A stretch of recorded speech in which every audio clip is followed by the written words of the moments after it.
Assalamu alaikum dostlar. Нурлан жөнүндө видео тарттым эле.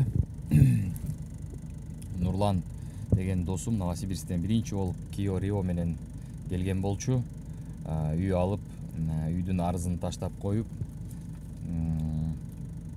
келишим түзүп, ошол баланын видеосун жакында тарттым эле. YouTube аны өчүрүп салыптыр. Жаңы тартып чыгарып жатам. Нурланды куттуктап койгула. Нурлан ушул үйүн ээси болду. Мына документтери бар. Документтери даяр. Мен бүгүн алдым. Нурлан досум, сени куттуктайм. YouTube тилекке каршы биринчи видеону эмнегедир өткүзбөй койду.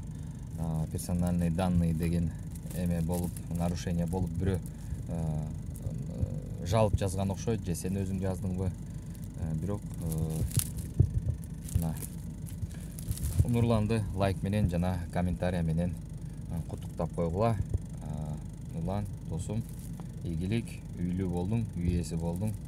Буюрса биздин кыргыз элибизге дагы муктаж болгон адамдарга, үй ээси болом дегендерге ушундай үйлөр насип кылсын. Эмне болсо дагы өзүңдүн жер тилкең, өзүңдүн үйүң, бул өтө жакшы.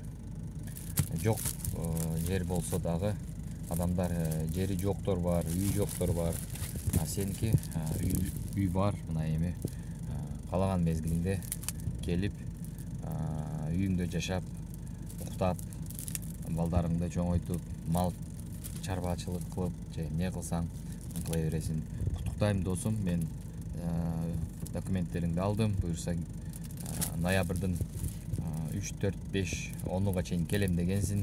Башка балдар менен кошо, үй алган балдар менен кошо.